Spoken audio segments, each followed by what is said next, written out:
Jim Mingle, Chesterfield County. Ellen Robertson, Cincinnati. Dave Anderson, Chesterfield. Todd Europe, County. GRTC. Grace Addison, Richmond. Tim Moore, Chief Trade Operations, GRTC.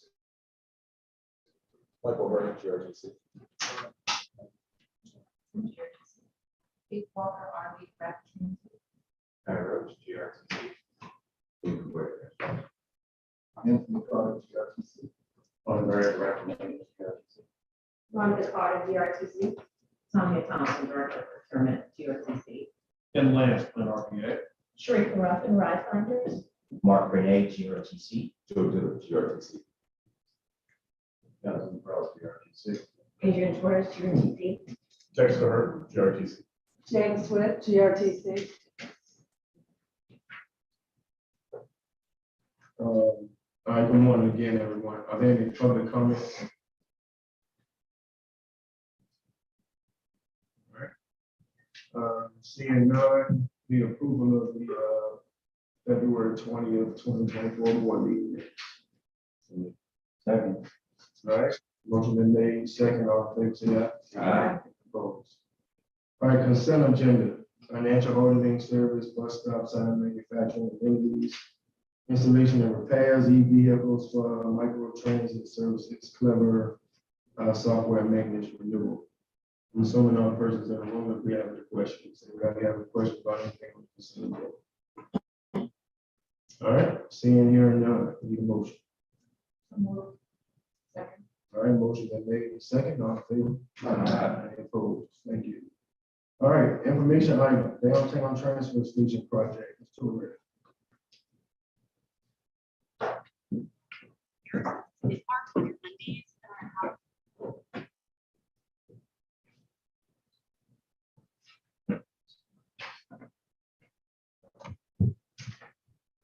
Good morning, Mr. Chair, members of the board. I am actually just going to introduce Stan and Austin, a little bit of background. They came to us, I believe, in August in the introduction of the Transit Hub project. And what this is, we are currently at a wonderful temporary location at 8th and Clay in downtown Richmond.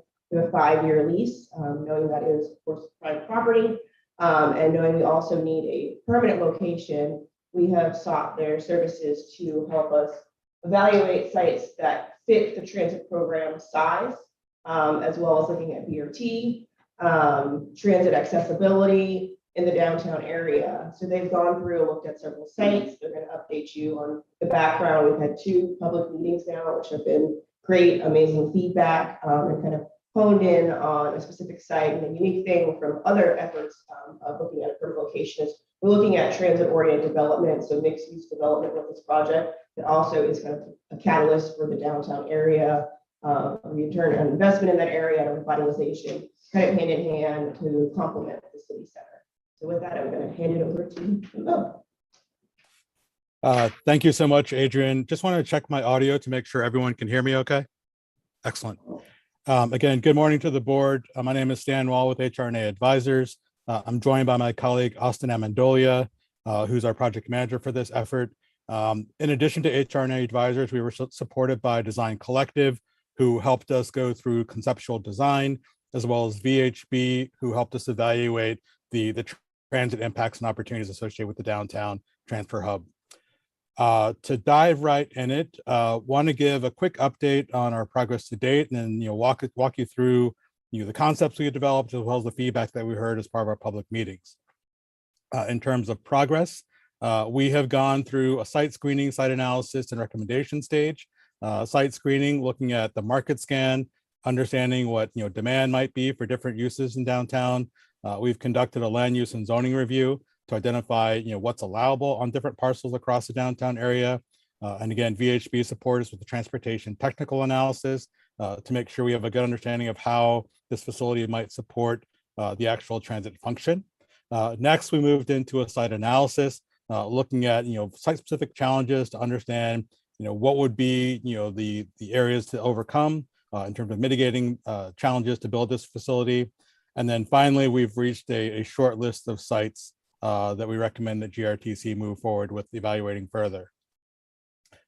To look at the site selection process a little bit more closely, Our initial screening, started with about 17 sites. We looked at publicly available data, desktop research to understand zoning and other characteristics. For implementation, we then dove a little bit deeper into feasibility assessment, the physical characteristics and size and orientation of each site. We evaluated multimodal accessibility capacities and capabilities. We looked at things like height restrictions and residential density. And we also looked at development plans to understand what might be encumbering any of these sites that we require them to be taken out of contention. And then finally, we looked at site context, looking more closely at site suitability, understanding demographics, transit data, transit corridors, collecting public feedback around these different sites, and then looking at the investment potential for the sites. And that ultimately resulted in the sites that we have recommended advancing for additional study. To look more closely at the full range of sites, there were 18 sites in total, not 17, I'm sorry, I misspoke. 6 of those sites were eliminated immediately due to the fact that they already had either existing development or development plans that were fairly far along. And as such, they would not be available for this transit facility. That then, we moved to initial screening to narrow this down further. And in this level of screening, we looked at, access to the current and future BRT corridor with the goal of being within a 5-minute walk of one of those 2 corridors. And that then kind of eliminated a few additional sites, as well as there were sites that were deemed too small to fit the transit program. And those are the sites in red that were eliminated as part of that particular stage. The next stage then looked at implementation assessment, and ultimately this narrowed us down to sites 8 and 9. Some of the reasons that eliminated the other sites included the ownership status of those sites. So both 5 and 6, sites 5 and 6, which were located to the south, are privately owned parcels. And both of them are a little bit further away from the BRT corridors. Sites 11 is also a privately owned site. Site 13 was partially publicly owned, but would require acquisition of private parcels. And again, all of those things with regard to the private parcels would increase the cost and increase the time needed to advance this facility forward. Sites 8 and 9 were both publicly owned. Site 8 is the site of the current temporary bus facility. Site 9 is directly across the street from Site 8. Both of them are large enough to encounter or to accommodate our program, but they each have a couple of additional constraints that would need to be overcome as part of feasibility and implementation. So digging further into the site context assessment, in terms of looking at each of these sites, site 8 and 9, which are our 2 finalist sites, each of those sites can support between 450 and 550 multifamily units, between 10 to 30,000 square feet of retail space, and both sites offer the flexibility to support office or institutional uses that might support surrounding businesses or organizations if there might be demand for such uses on the site. Site 9 is slightly larger than Site 8, but again, both of them can accommodate a fairly robust program. To dig into strengths and weaknesses a little bit further between the 2 sites, Site 8 has the advantage of being aligned with both the BRT routes, publicly owned sites, proximity to a lot of existing streets to enable green street design. It also aligns with the envisioned city center plan. One of the largest constraints of Site 8 is that this is indeed the site of the current transfer station. So that would need to go offline for a couple of years to allow this facility to be built. And there would be a need for a temporary accommodation of another bus facility while the new one is being built. It also has only 2 points of entry, and the facility, due to the shape of this facility and shape of the site, there might be a need to squeeze down some of the bays to allow for frontage on one side of the facility. Site 9 also has strong alignment with both the BRT routes, also has public ownership.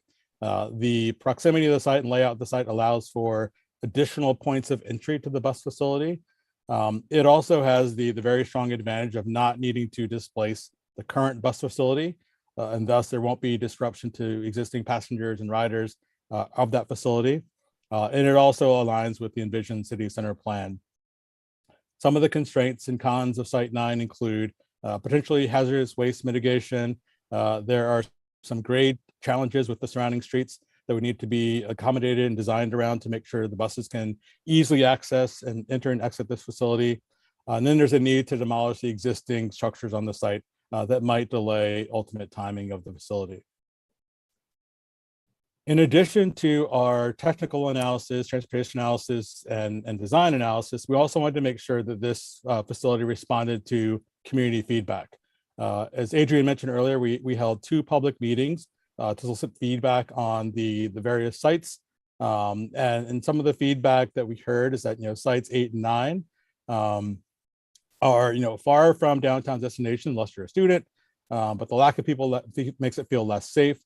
However, with the implementation of city center, plus the implementation of the development above these sites, that would largely mitigate that concern by bringing a lot more people to this part of the city.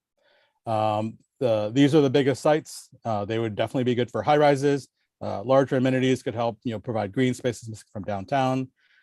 We heard feedback that, some people liked where the bus transfer station is today and wanted to keep in that location. So both of these sites largely meet that feedback of not disrupting existing commuting patterns too much. As I mentioned earlier with Site 9, we also heard from the public that building on Site 9 avoids disrupting existing facility. It also provides the ability to reconnect Clay Street and fill in a gap, in this part of downtown. In addition to the public meeting feedback, we recognize that not everyone could come to those public meetings. So with the help of Adrian and her staff, we actually went to the current bus transfer facility to understand what active users that facility felt they needed and wanted, as part of a new permanent bus transfer hub. Some of the improvements that we heard about included, having better, information on bus schedules and departures, climate controlled space, having access to food and beverage amenities, and strong feedback for having access to public restrooms for those users of that facility. So again, a lot of great feedback to help us understand what those required amenities would need to be as part of making this facility, ideal and most optimal for the actual bus users. So with that feedback, our analysis plus the public feedback, I want to walk through the concepts that we've developed and only using Site 9 to illustrate. Site 8 is similar, though again, given the smaller size of Site 8, there need to be a few tweaks to the bus facility to make that site work. The graphic on this page essentially shows on the left-hand side, a very conceptual rendering of what this project could look like. And essentially there is a podium, a ground floor of this space that includes the bus facility with approximately 2 towers, 2 to 3 towers rising above this facility that could be different types of uses in terms of the vertical towers. On the right-hand side shows how this essentially wedding cake of uses stacks up. On the bottom right is the bus facility that's surrounded by retail to make sure that the facility activates the street while accommodating the bus facility and also accommodating those needed transit amenities.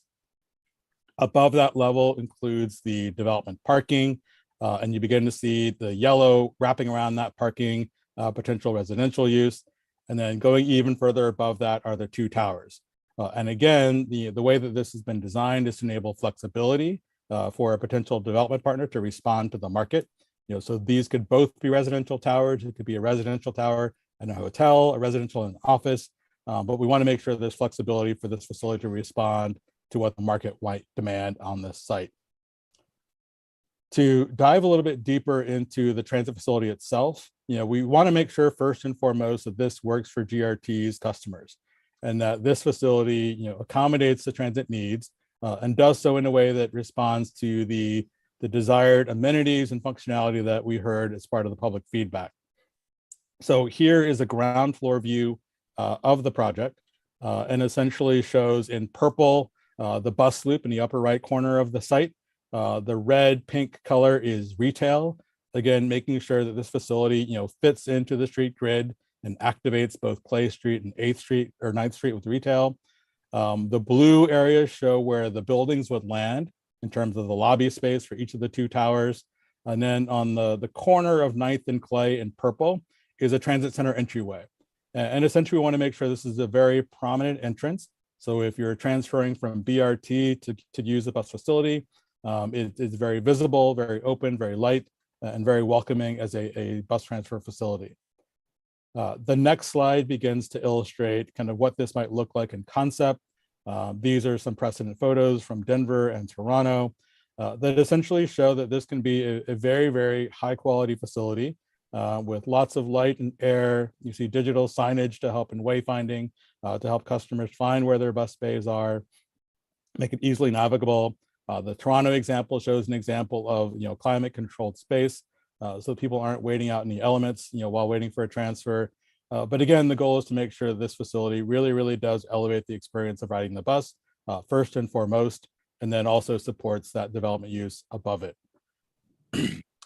So that wraps up kind of the conceptual design of the facility. To walk through kind of where we're going from here, we have narrowed in on a preferred site, most likely site 9, because it does allow for the full development program. It accommodates the transit facilities, minimizes disruption to the existing bus facility. What we will be doing next in our final month of work is really diving into financial feasibility to understand, based on the transit facility needs, based on potential development program, what is the actual viability of this project, and to what extent might there be financial gaps that would be need to be solved by different types of public funding, either local funding or pursuit of federal grants, to make sure that we have a fully feasible, fundable project that we could offer to development partners for implementation. And all of these findings, the financial feasibility plus funding analysis, would be captured into a final report that would then be presented to GRTC and the board to move forward. That wraps up our presentation. Myself and Austin, we'd be happy to take any questions that you might have. Colleagues, you just heard a lot. Any questions for the presenters or staff? So, yes. Is there, No, you go first. is there a proposed timeline for development? Our goal would be to essentially wrap up these recommendations that would then help to inform GRTC advancing a solicitation.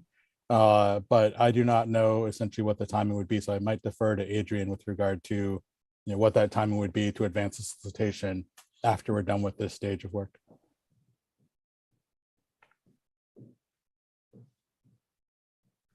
So, right, we apply for funds at least start the NEPA process, and then we also have to engage conversations with FTA just to give them background on the projects and make sure they're supported.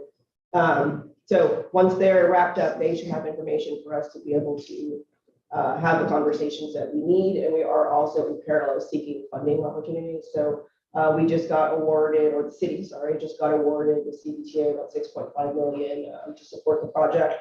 And we're using that as leveraging funds. So we're going to go after smart scale, bus and bus facilities. And then when the opportunity comes, we'll be also going after raise grants.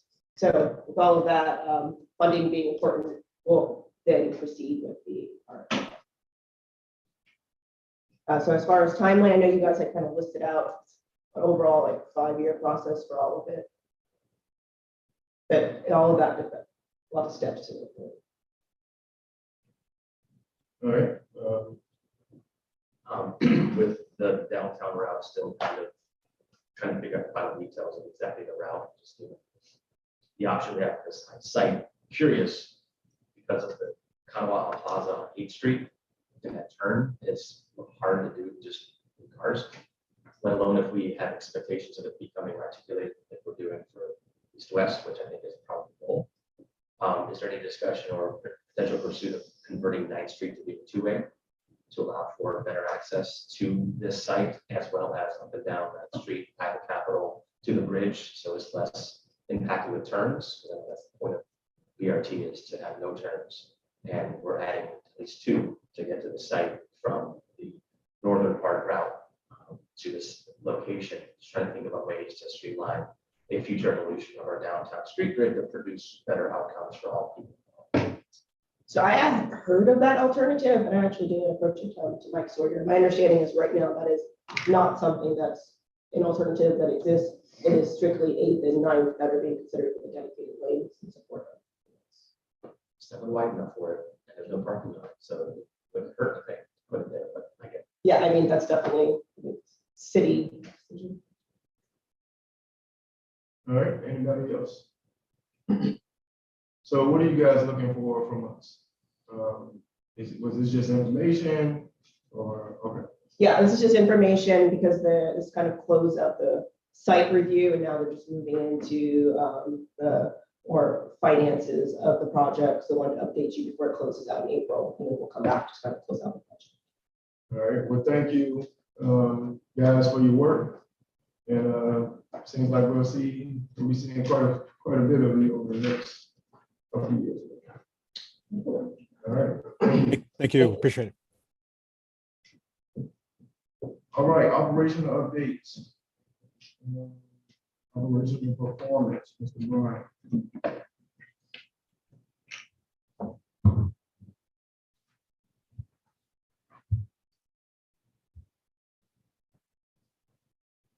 Good morning, Mr. Chair, members of the board. I wanted to review briefly the operational performance for the past month. For transportation, the KPIs are starting on page 14 of the board packet. Pretty much the KPIs have been steady for this past month. We are currently at 325 operators full-time, 19 part-time, with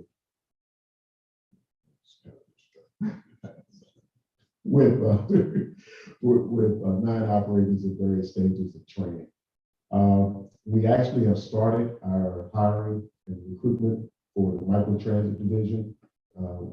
We're going to be starting that new division in June with our next schedule change. We hope to hire and train at least 20 operators that are necessary to start that division. Currently, we have fixed route operators running that service.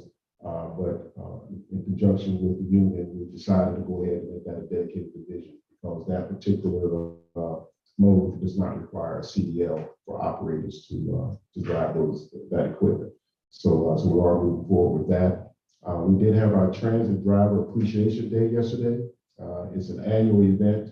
Several agencies around the country celebrate and recognize the work that the transit operators do. And we gave them some gifts and little trinkets, with food and so forth, as a way to thank them for the service they do each and every day. For safety and risk management, actually, we've had a slight improvement when it comes to the service we put on the street. Accidents have gone down, and that's partly attributed to safety meetings we've had, recognition of letting the operators know that we are want to make sure that we're working with them to address those issues out there on the street, particularly when it comes to speed and so forth. Targeting those areas with fixed object accidents in particular. And with the maintenance department, we were fully staffed. We did lose one general utility person, so we actually just have one spot to fill. But we do have 18 of the 19 buses on the property. So they're getting prepped and ready for service and licensing, tags, and so forth, along with the electronic equipment installed. For customer service, I actually did have a decrease in the complaints for this past month. And as I mentioned earlier, through the safety meetings, we have been talking about make sure the operators are utilizing the right lane and performing good customer service while they're out there. In particular, when it comes to passed up passengers, we have a decrease in that. And just reminding the operators we're here to serve the public, so we have to pick up people. That's why we're doing what we do. But otherwise, we did have 10 accommodations this past month. It's been a while since we had double-digit accommodations. 8 of those were operators, 2 were CSRs. Is there any questions? That concludes my report. Questions from Mr. Brian? All right, thank you, sir. All right, I'm gonna try. Are y'all clear? Am I close? Tell me how to say it. I'm gonna get it right. Well, and say I was almost right. Y'all almost.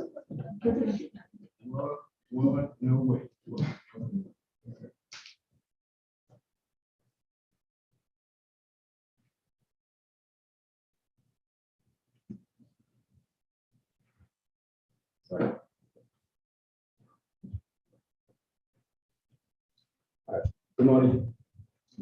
I'll just be providing a very brief overview of the ridership performance for February. So on the agenda, we'll just be looking at some information on the polls, the local fixed route express, and then we will talk a little bit about micro transit. So in terms of ridership for February, the polls, it's somewhere around 151, and compared to what it did last year, last month, that is at close to about 13% increase, and somewhere around last year of February of 23, ridership, comparatively is higher than what it was last year, somewhere also around 12%. So pretty much, the pulse is doing very well, and we can also attribute some of that to the increase in frequency of the service. The arterial routes, if you look at the month-over-month and year-over-year, you can see that pretty much almost all of these routes have gained ridership, except for move this out of the way. Except for the 1B, the 1B, but pretty much all of them have seen some considerable amount of increases on it. Two of the routes that I would like to highlight here is the 1A and the 19, because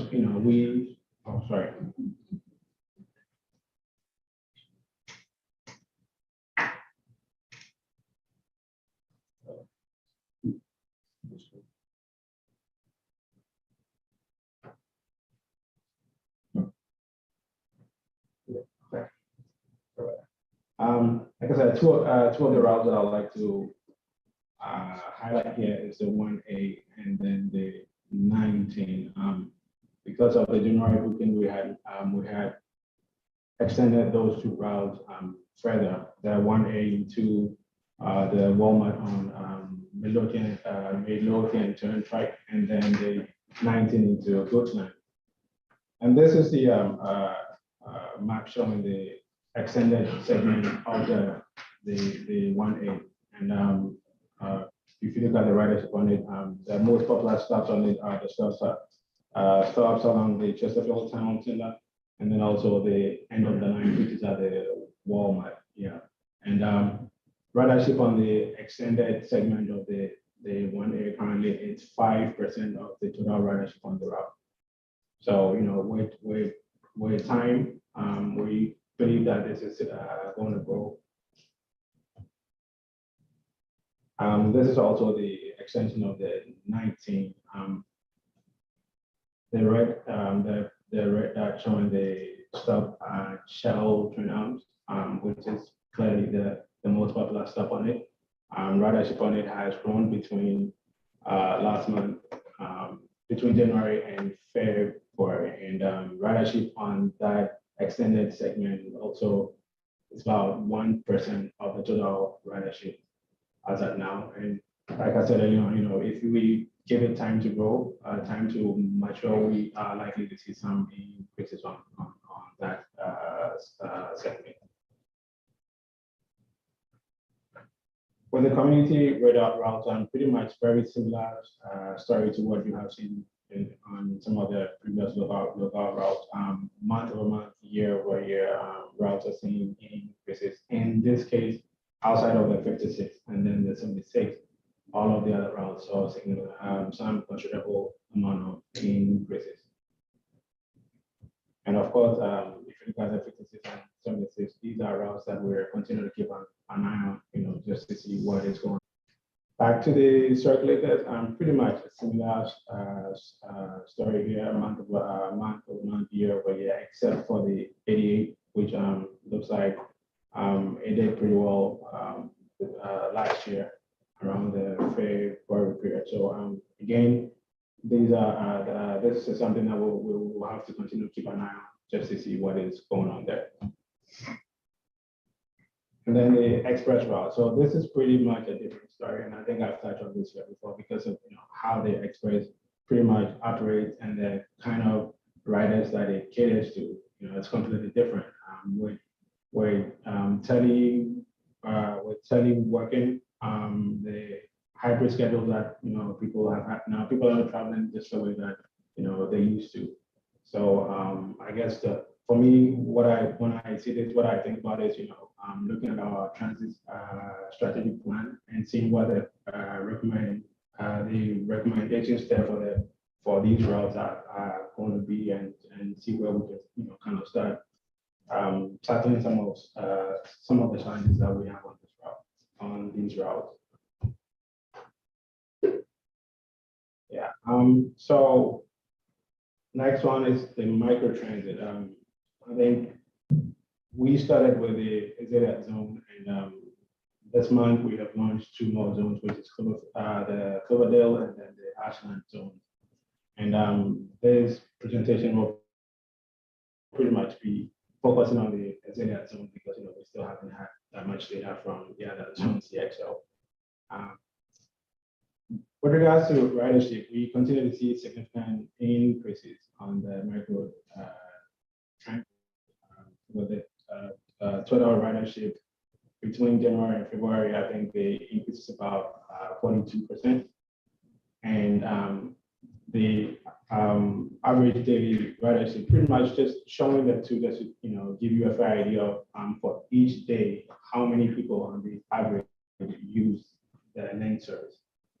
And if you look at the numbers on it between January and February, it had seen 45% in terms of the average of number of people that use the service daily. We also wanted to share with you where these pickups and drop-offs on the microtransit happening in the zone. And clearly you can see the Brookhill Azalea Shopping Center, the Richfield apartment, and also the Amazon Fulfillment Center. These are places that a lot of the pickups and drop-offs are happening. One of the things that we've also realized is the fact that the microtransit continues to provide connections to the existing routes that we have in this area, which is the 1, the 14, and then the 2. So pretty much, the microtransit is serving the purpose that we put it out for, providing service to places where they were previously unserved, and then also providing connections to the existing routes that we have.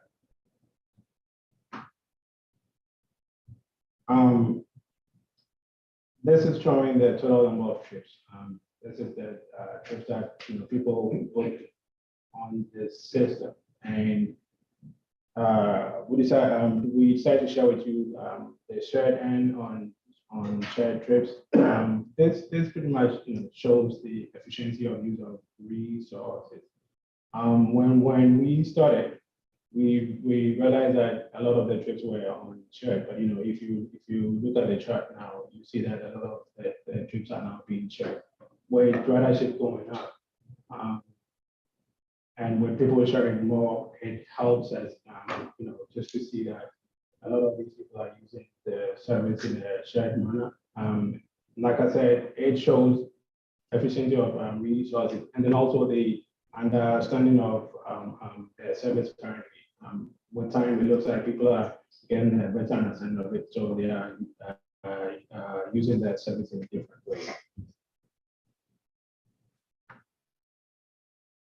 The average wait time, pretty much tells you how reliable the service is. And within the industry, the best practice is, something that is between 20 minutes or less. And if you look at, all the months that we have run, we are still within that range. So we can conclude with that by saying that, the microtransit within the Executive zone is pretty much a reliable service. And then the trip booking methods.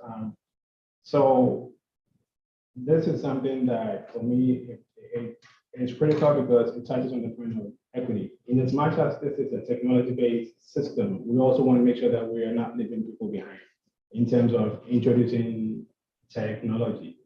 In as much as we encourage people to use mobile apps, we continue to offer a different mode where people can call into customer service to seek for explanation. So, kind of walk them through how the system pretty much works.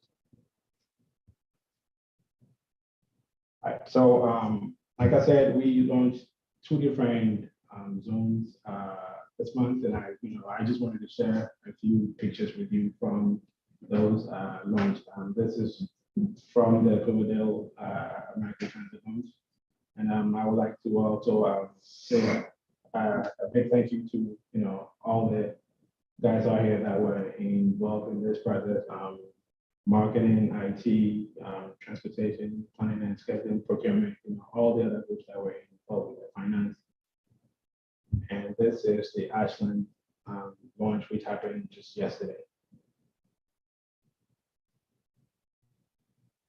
Yeah, so for that, I will bring the presentation to an end and see if there are any questions for me. Are there any questions?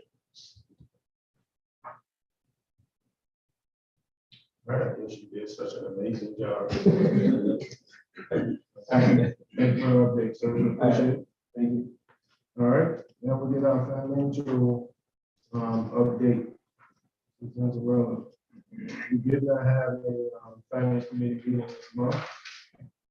But all of us, or those of you on finance committee, were provided many reports to peruse over. I don't think there were any questions. Sure, Mr. Zamorello will give us an update. Morning, Mr. Chair, members of the board.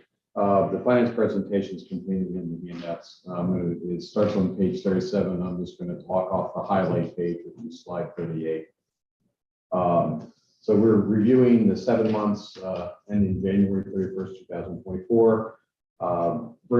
Very consistent with the prior briefings at the finance committee as well as at the board. Year-to-date revenues are favorable to budget by about $644,000. Budget year-to-date was $45.1 million. The favorableness is being driven by the favorable federal funds revenue, about $1.8 million, which is predominantly due to ARPA funding. As you recall, due to the staging of the operators, we have about $1.6 million in incremental ARPA funds utilized here to support the FTEs in the operations as we ramped up to get to our current needs. In addition, contributing this is favorable interest income due to higher treasury rates, thanks to the Fed, as well as higher investment balances. That was positive, about $350,000. And both of these are offset slightly by the budgetary assumption that we're funding the local portion of the TRIP grant through our reserve, which is about $141,000 a month, or cumulative to date is $1.6 million, and the other offset is advertising income.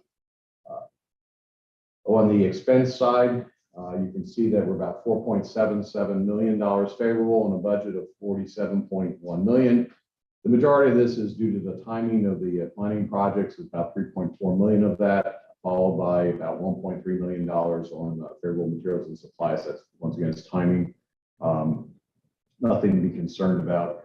The only item to note here during the cumulative, the 7th month here, is that the labor variance is slightly unfavorable, about $165,000, as we had spoken before. And Tim briefed you on the current numbers, but these are off of January's numbers. So we had about 335 FTEs versus a budget of 314 FTEs.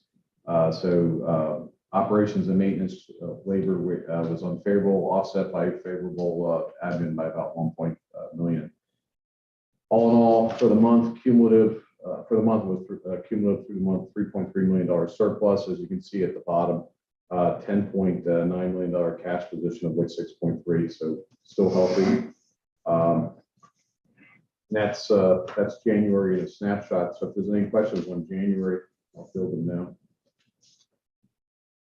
Just a quick question on the favorable expenses of $3.37 million planning projects. When you said that it was all about the timing, is that essentially delays in, or just that it was expected and it's not been incurred yet, it's going to be on the future?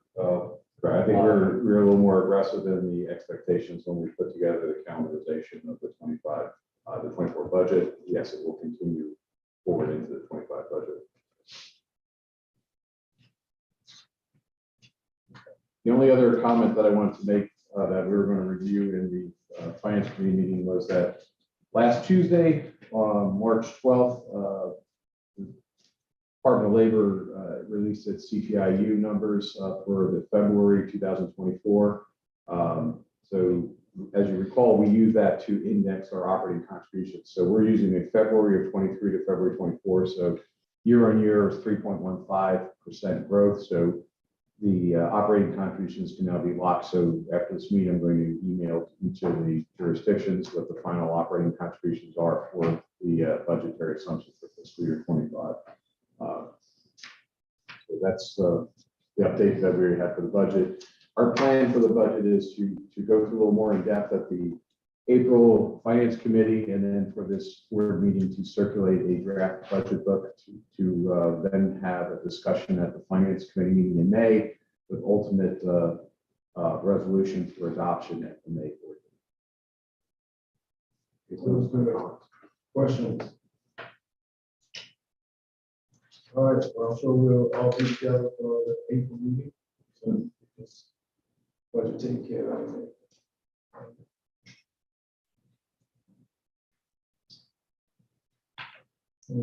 Madam CEO, do you have a report for? All right, we do need to go into an executive session, so it's going to be closed after we hear a motion, well, hear a motion, vote on it, we need to close. Chairman, I move the GRTC's board of directors hold a closed meeting pursuant to section 2.2-3711A1 of the Virginia for discussion and consideration of performance and salary of chief executive officer of the Greater Richmond Transit. Second. All right. And moving second, and we're going to close session. All right, thank you, guys.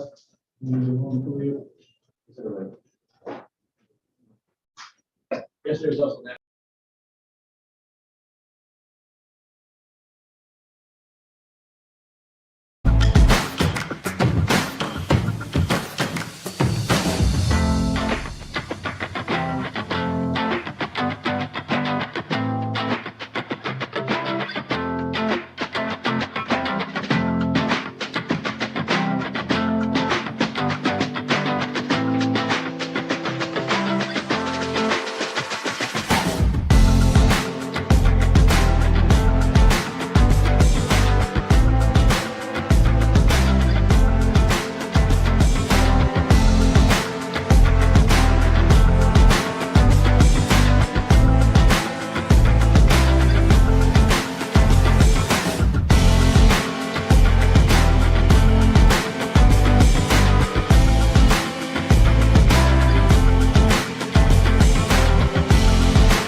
Whereas the Board of Directors of GRTC is convening a closed meeting on the state pursuant to an affirmative reporter vote in accordance with provisions of the Virginia Freedom of Information Act and whereas section 2.2, 3711A1 of the Code of Virginia requires a certification by the board that such closed meeting was conducted in conformity with Virginia law. Now therefore be resolved that the board hereby certifies that to the best of each member's knowledge, A, only public matters lawfully exempt from open meeting requirements by Virginia law were discussed in the closed meeting to which this certified resolution applies.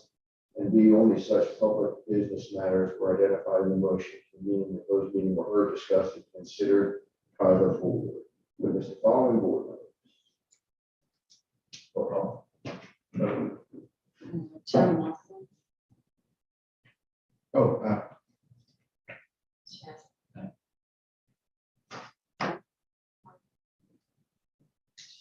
Aye. Yeah. Mr. Saunders. Aye. Mr. Anderson. Aye. Mr. Robinson. Mr. Chair. all right, thank you.